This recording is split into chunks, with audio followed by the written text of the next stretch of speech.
Hey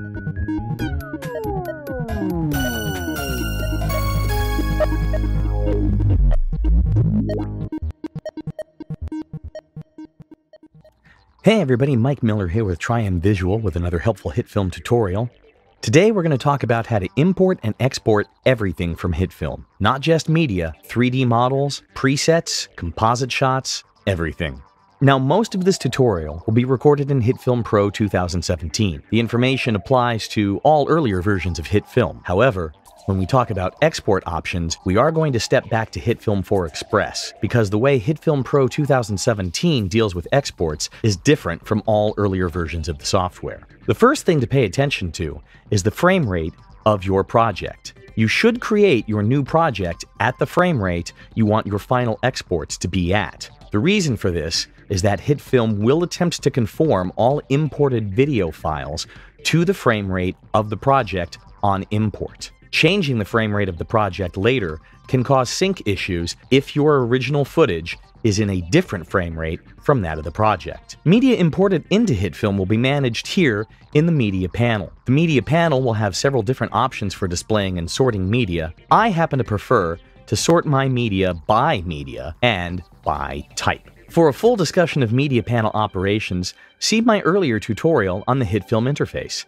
The link will be in the description. But to import video, audio, pictures, or graphics into Hitfilm, all you need to do is hit the Import button. A File Explorer dialog will open up, and here you can choose to see all supported media types, or you can filter by selected types. Perhaps you're just looking for AVI files or other file types. For now, I'm just going to leave this unsorted, and I'm going to go ahead and open up this video file here. I've opened this video file first because I want to point out a new feature in Hitfilm Pro 2017.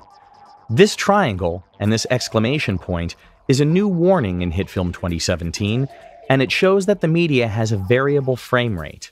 Video recorded by cell phones, tablets, and most screen recorders do not actually have a constant frame rate, but have a variable frame rate. Your phone might claim to record 30 frames per second, but it's probably recording 25, 30, 28, 26, 24, 19, 30, depending on how complex the frame is. Variable frame rate footage cannot be properly handled by Hitfilm or by any other NLE. So if you have variable frame rate video, you will need to transcode it to a constant frame rate before import into Hitfilm. Additionally, the H.264 footage most consumer and prosumer cameras record in is optimized for playback, but is not particularly suitable for editing. You can improve your editing speed in Hitfilm by optimizing your footage by transcoding it into a proper format before importing. For more information on codecs and transcoding, visit the Hitfilm forums.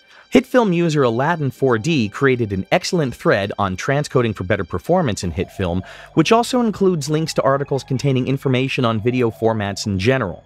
Hitfilm user NormanPCN has created his transcoding for fast AVC performance thread, which contains optimal settings to optimize Mp4 video for performance in Hitfilm. Links to both of these threads can be found in the description for this video.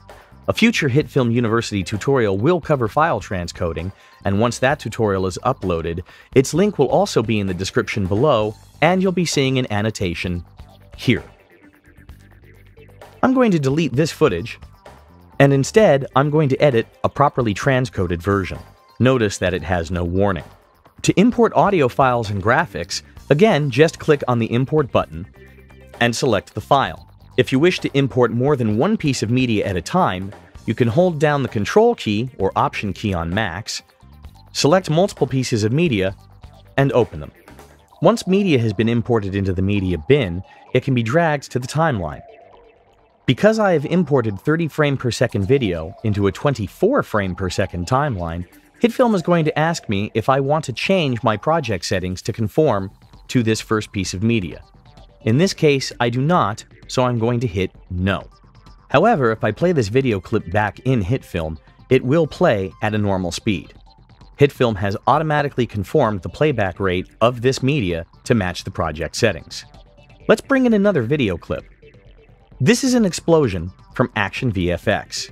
It is 60 frames per second and is a 2K explosion file. It is also larger than my viewer window. If I right-click on the media on the editor timeline and move up to Transform and select Fit to Frame Height, the media will automatically be scaled to fit the timeline. If I play this media back, it is playing at more or less normal speed because Hitfilm has conformed this 60 frame per second piece of media to the 24 frame per second timeline. By right-clicking on this media in the media pool and clicking Properties, I can change the frame rate of the media.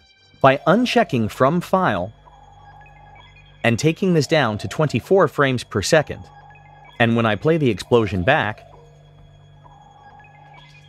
it will be in slow motion. Besides audio, video, and still image files, there are other special media types that can be imported into Hitfilm. The first of these are image sequences. Image sequences may be rendered out of other 3D software, or may be converted from video clips in other software, but an image sequence is simply a series of still images put together inside the same folder. Before importing an image sequence into Hitfilm, it is important to make certain that the only thing in the target folder is the image sequence. You don't want to have any other files or subfolders inside the folder with your image sequence, or Hitfilm will not read it properly. The other thing you want to look for is to make certain that your files are named correctly. Every file in an image sequence needs to have the same prefix and needs to have consistent numbering. In this image sequence, you can see that we have 6-digit numbers, starting from 00000, 1, 2, 3, 4, etc. Every frame has the same number of digits in the file name suffix. Inconsistent file numbering, perhaps 0, 1, 2, 3, 10, 11, 100, without the zeros at the beginning, will confuse Hitfilm and it will be unable to read the image sequence. To bring image sequences into Hitfilm, click on the arrow next to the Import button. This will bring up a menu showing you the other types of media that can be imported into Hitfilm. Click on Image Sequence. Now, when you click on Image Sequence and select the folder, you will not see any of the images inside that folder. Don't worry about it. You're selecting the folder, not the individual pictures. Once you've selected the folder, click the Select Folder button, and Hitfilm will process the image sequence into a video file.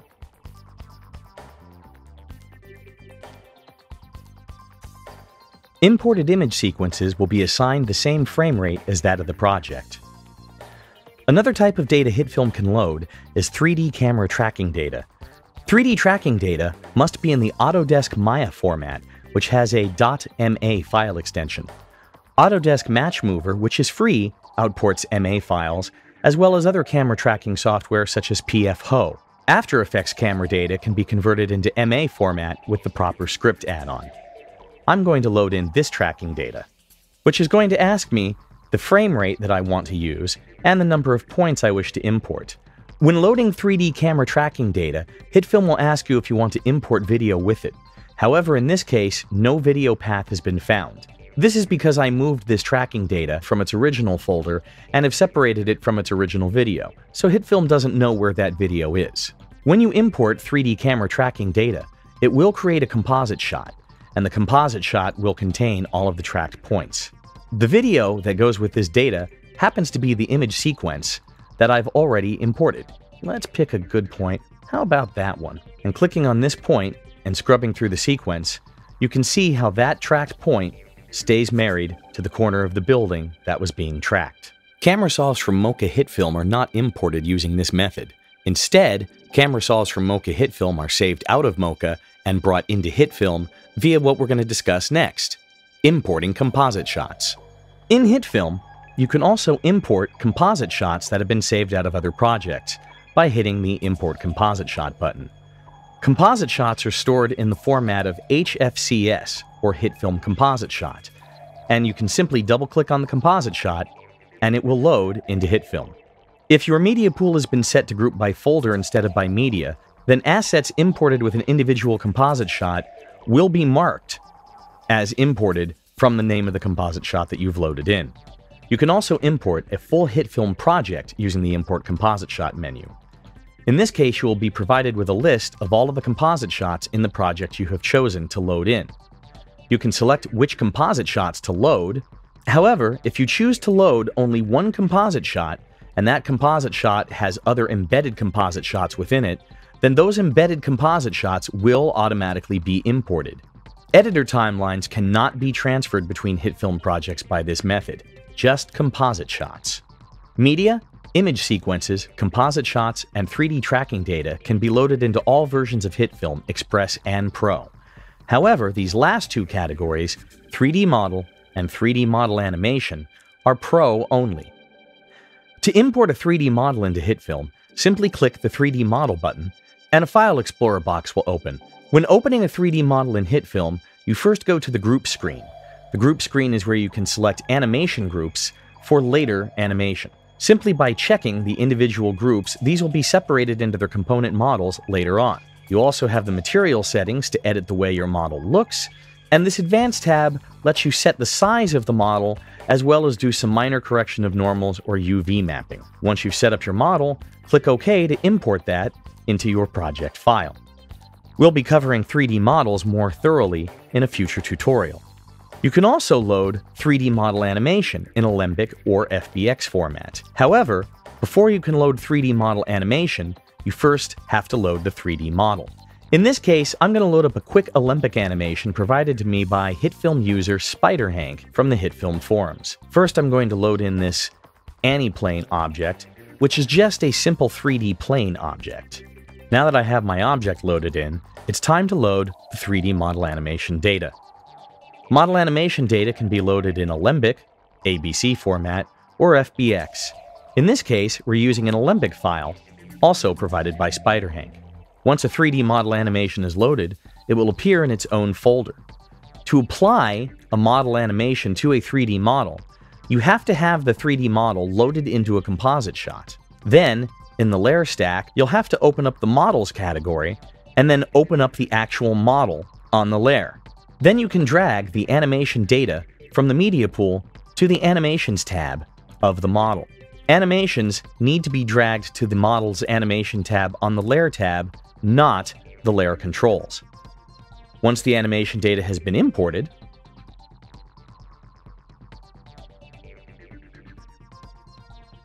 it should apply to the model. Here we are in Hitfilm Express. Hitfilm 2017 users should watch the following section, because most of the information here is going to carry over when we go back to Hitfilm Pro 2017 to look at the new export queue. The way Hitfilm Express handles exports is identical to the way Hitfilms 1, 2, and 3 handle exports. You can see here on the editor timeline, I have one piece of video and a composite shot, which is the same piece of video after some effects have been put on it. The first thing I want to do in this editor timeline is select an in and an out point. I'm going to hit I to set an in point, and I'm going to hit O to set an out point. Then I'm going to go over to the export screen.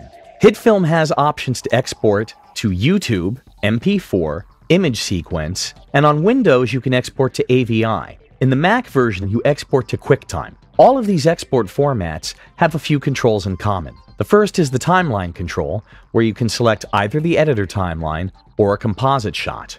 The next common control is export area. Here you have three options.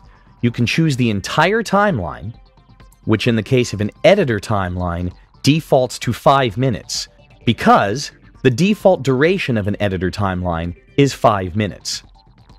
The second option is content area. For an editor timeline, this automatically selects all areas of the editor timeline that have media on them. You can see 22 seconds here because I have 22 seconds of media on the timeline. The third option is work area.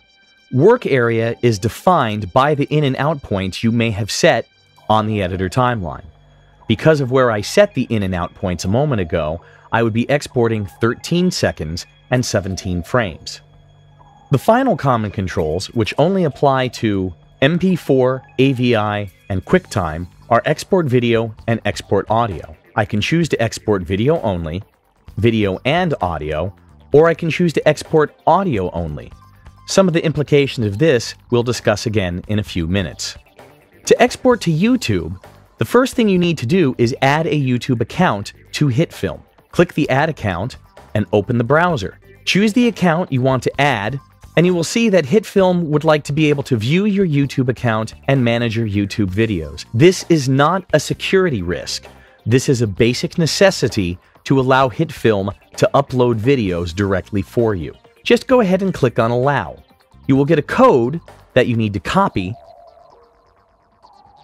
and paste back in Hitfilm. Once you hit OK, Hitfilm will be linked to your YouTube account. Once you've decided what you're going to export, come down to the video properties. The title, description, category, and tags are all self-explanatory. They're the same things you would enter directly in YouTube. Remember to separate any tags with commas.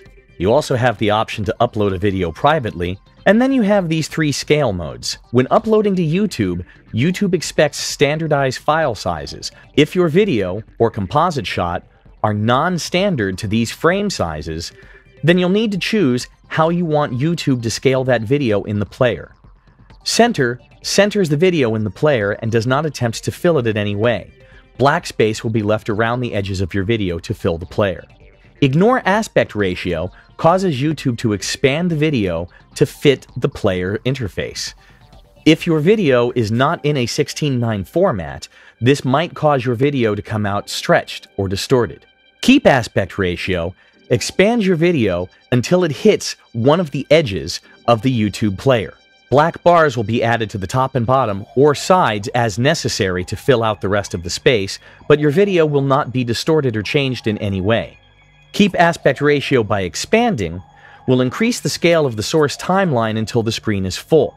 However, it might crop the edges of the video. If your video is 2.35 in the aspect ratio, for example, it will expand to fill the 16:9 player, but cut off the edges of the frame. Hitfilm can also export to MP4. In versions of Hitfilm before Hitfilm 4, this was called H.264. H.264 is just the codec that MP4 files are compressed to. You'll see the same options in MP4 for selecting which timeline to export, the export area, content, work, or timeline, and the export video and export audio checkboxes. You'll also see in the video panel ways to customize the output size of your video. By default, it will be your project size.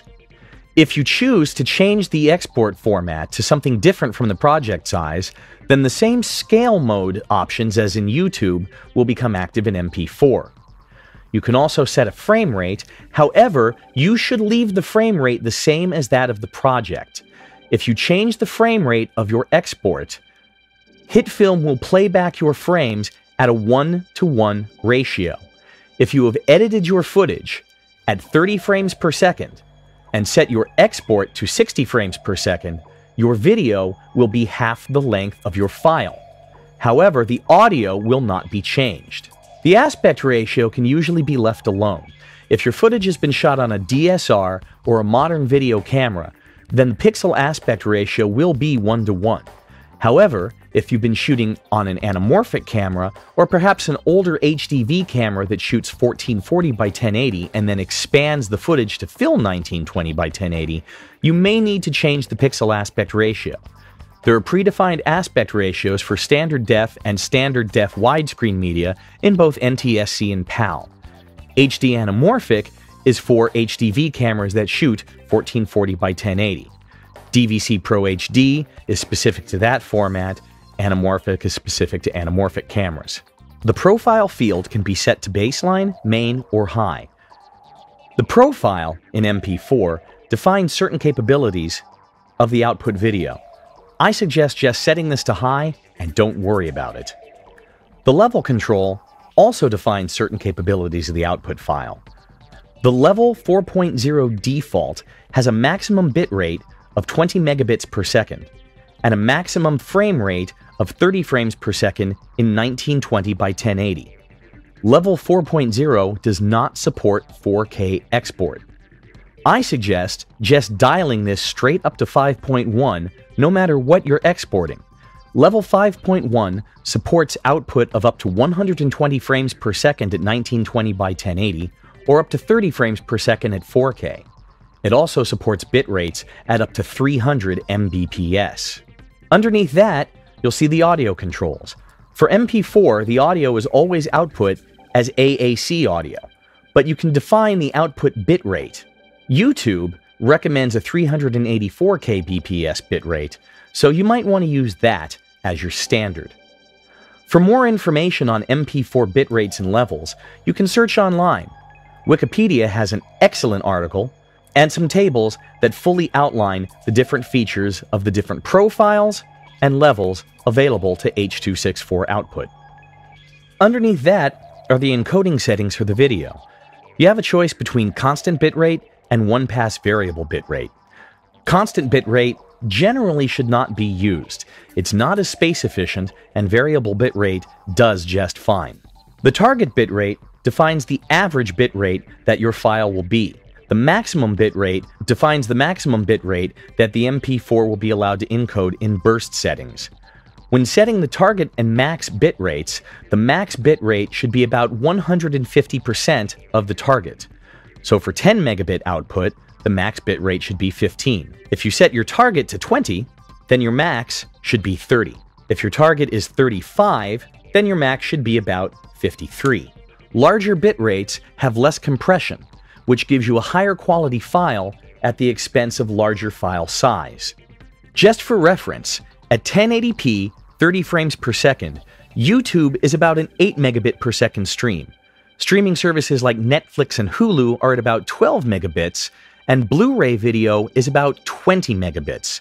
Most DSLR, MFT, and prosumer ENG cameras are going to record at either 28 or 35 megabits. For most purposes, you don't need to export anything higher than 35 megabits per second. You can export something at 50, 60, or 100 megabits per second. But if your source video was shot at 28, it's not going to magically get better. It's just going to have a larger file size. Windows users have the option to export to AVI. AVI exports have the same options for timeline, export area, export video, and export audio that MP4 and YouTube have, along with the same controls, width, height, scale mode, and frame rate. However, there are a few new options in AVI. The first is codec. For codec, you have the choice between uncompressed, DV-PAL, and DV-NTSC. DV-PAL and DV-NTSC are legacy formats if you wish to export standard definition files ready to be burned onto a DVD. Uncompressed files are huge. They require massive disk throughput and a huge amount of disk space. This is not really a recommended option for HD output. However, let's take a quick look at audio, and you'll see that the codec is PCM. In MP4 and in YouTube exports, you have AAC or MP3 audio. Uncompressed audio can only be done through AVI. To export uncompressed audio from Hitfilm, the best way to do that is choose Uncompressed AVI and deselect Export Video. This results in the highest quality audio output available in Hitfilm for Windows. You will have to use an external program to extract the audio, but if you need to export audio for processing in another program and want to maintain quality, this is the way to do it. You'll see this control for field type. I don't really know why it's here, because the only option is non-interlaced progressive. Changing to one of the DV settings, you'll see a choice for aspect ratio. Stick with DV if you are exporting 4:3 video, or use the wide setting if you are exporting for widescreen. Color depth is only RGB in DV, PAL, or DV NTSC. But if you are exporting uncompressed, you have the option for RGB or RGBA. RGBA supports alpha channels and is how you will want to export if you want to export with transparency. Uncompressed AVI is the only video format that allows you to export alpha channels in Hitfilm 4. I'm not a Mac user, so I don't have access to the complete QuickTime functions. However, Axel Wilkenson sent me over this screenshot to go over. As we can see for QuickTime export, the timeline, export area, export video, and export audio buttons, along with width, height, scale mode, frame rate, color depth, and bit rate, along with the audio codec and bit rate, are the same as MP4 or AVI exports. However, under codec, you will have the choice between uncompressed, AVC H.264, Apple ProRes 422, 422HQ, 422LT, 422 Proxy, 444, or Photo JPEG are available. H.264 will give you the same options as MP4 but put it in an MOV file wrapper, similar to footage you would get from a DSLR. The ProRes settings are all standard to ProRes, which only leaves Photo JPEG. Photo JPEG is a method of encoding every video frame as a JPEG file. In the case of Photo JPEG, a compression slider will appear to set the compression of each individual frame. Photo JPEG tends to be high quality, but tends to be higher file size than H.264. However, for most modern video use, ProRes will be fine. Now we're going to move over to Hitfilm 4 Pro to take a look at image sequence exports. Image sequences are a series of individual still frames. You should create a dedicated export folder for your image sequence.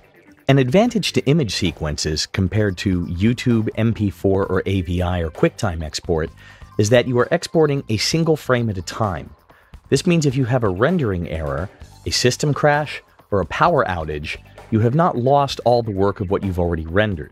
You can just start re-rendering again from the frame where you had the problem. In the image sequence panel, the timeline and export area controls are the same as all other export formats. There is no export audio function because we are outputting a series of still frames. The width, height, and scale mode are also the same as Mp4 or AVI output. The prefix defines the base file name for your image sequence. A frame number will automatically be appended to each file in the sequence. Under codec, you will have the option of PNG, JPEG, or BMP. PNGs are lossless compressed files. JPEGs are lossy files. They are smaller file sizes than PNGs, but they degrade the image more. BMP files are also lossless, but they are uncompressed files and will be larger than PNGs. Selecting a PNG image sequence gives you the best possible output from Hitfilm Express.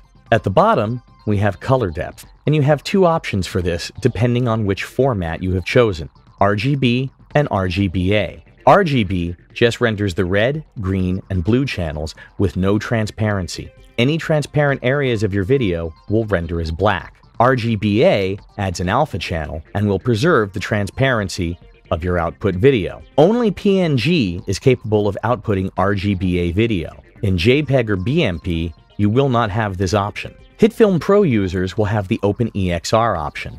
OpenEXR is another form of image sequence. OpenEXR images are an interchange format designed for maximum image fidelity when exporting images for processing in other software. The basic controls are the same as for other types of image sequences, except the codec will be EXR. EXR sequences do have the option of RGB and RGBA, and also have a field for compression.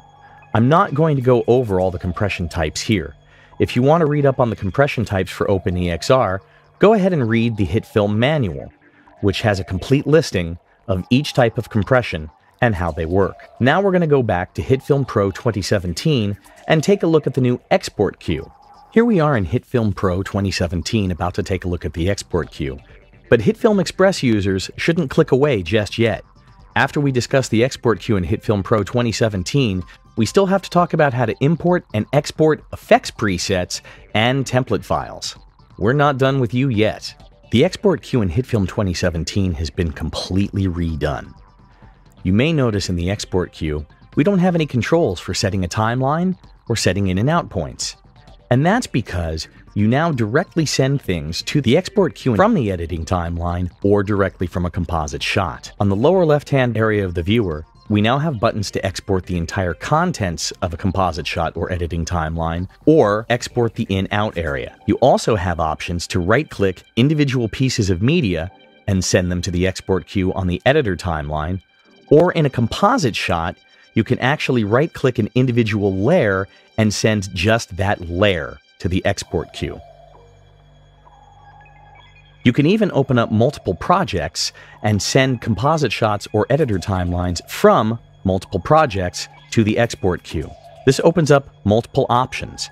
For example, an entire folder of media can now be set up and transcoded in one shot, or sending individual layers or clips to render is useful to collapse complex elements to reduce overhead, or maybe send individual elements out to other software for processing.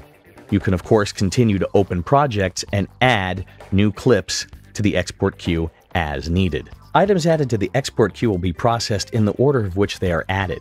Once items have been added to the export queue, they cannot be moved around or their order changed. They can merely be deleted.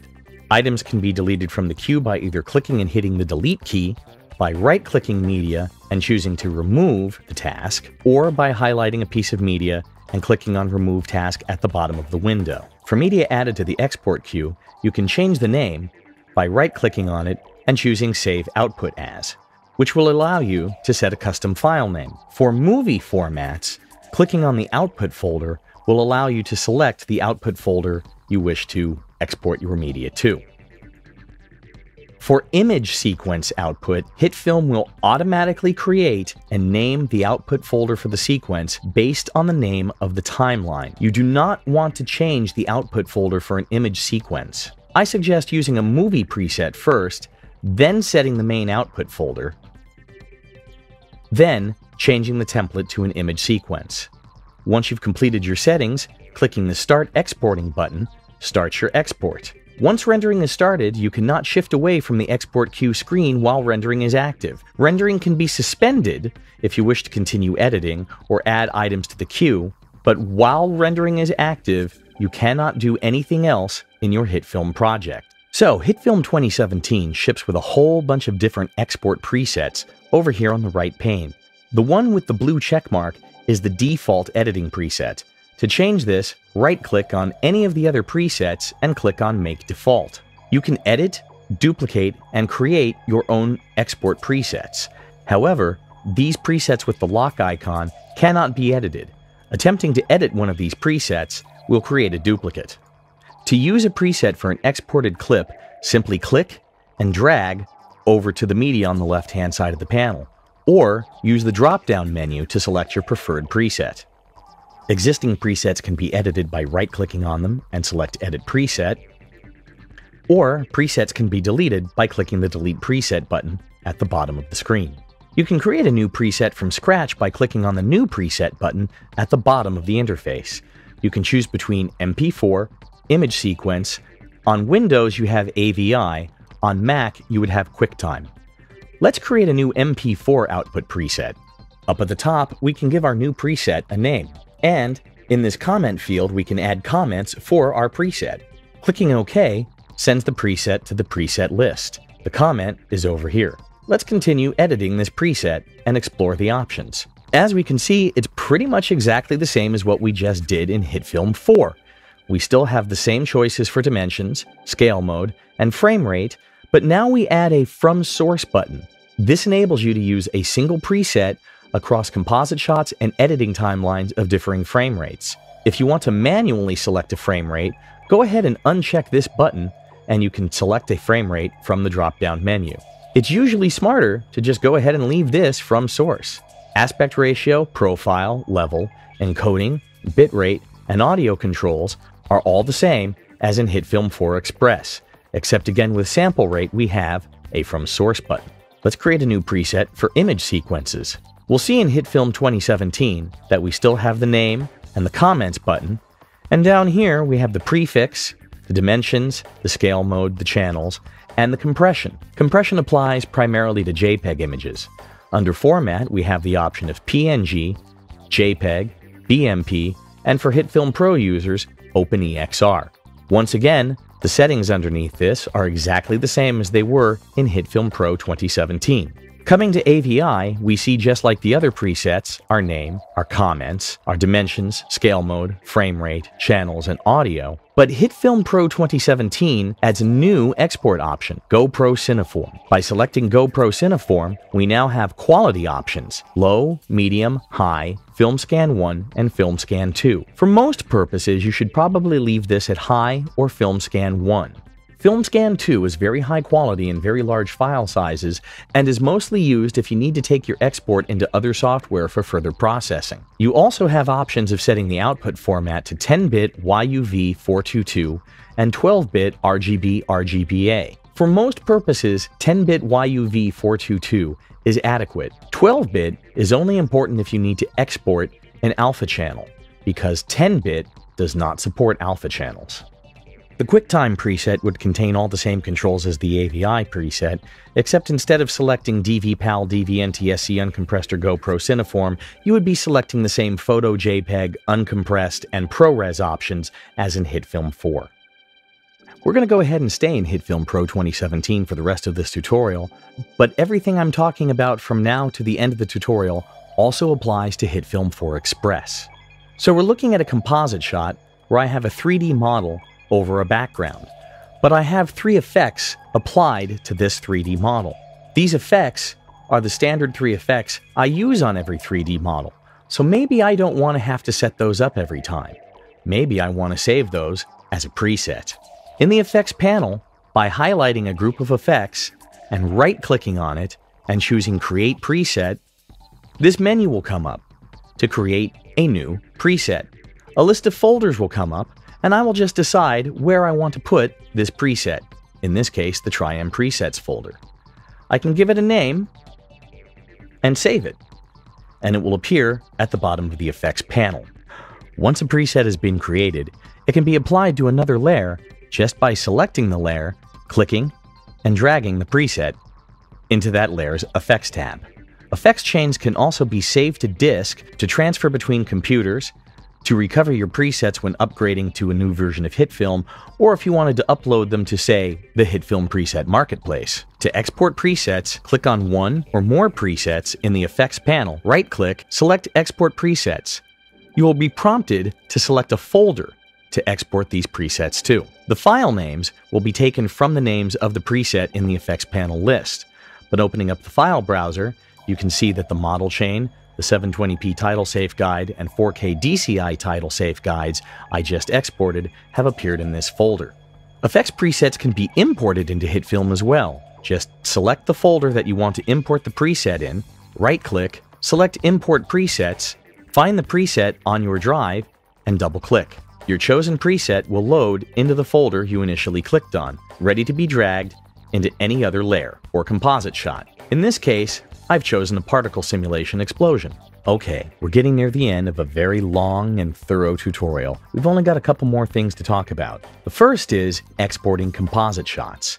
Here we're looking at one of the composite shots for the lower third used at the beginning of this tutorial. And now you can see something that you might not see in the actual lower third. The fact that I'm using displacement mapping to do a little bit of animation on myself. Maybe I want to save this composite shot out for use in another project. To export a composite shot, right-click on it in the media pool and select Save As. Type a name, and this composite shot is ready to be imported by using the Import Composite Shot menu. When exporting a composite shot, any embedded composite shots within that composite shot are not saved. So if you have something that has embedded composite shots, like say this complete lower third, which is made up of 4 layered composite shots, you'll need to save that as a complete project. As discussed earlier, entire projects can be imported via the Import Composite Shot menu. The last thing I want to talk about are what I call template files. A template file is simply a saved project, but saved preset for various purposes. As we discussed in my interface tutorial, the window layout of a Hitfilm project can be saved in a project file, along with other settings. I've created a series of empty projects at the resolutions and the frame rates that I use the most. In this case, I'm going to click on HF 1080 24p. By opening Hitfilm with this project file, I bypass the home screen and the new project screen. I go directly into Hitfilm with my window interface set the way I want it. My view settings for the media pool are also saved in my preferred method, and my preview mode for thumbnails in the editor timeline and video and audio size are set the way I want them.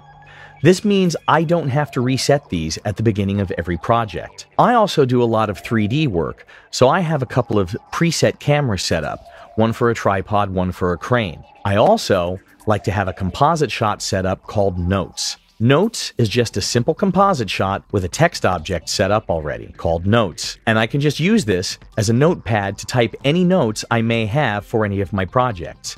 If you happen to have downloaded any of my templates From the Hitfilm preset marketplace, you'll notice that they all open up on a Notes comp, which contains some instructions for how that project is set up. This isn't something you have to do, but I find setting up a template file with your preferred window layout, preferred media pool settings, and perhaps even some preferred composite shot setups becomes a massive time saver down the line. Well, I'd like to thank you for sitting through this very long tutorial. We covered a lot today. I'm Mike Miller with Triumph Visual. I hope you found this information useful, and I'll see you next time.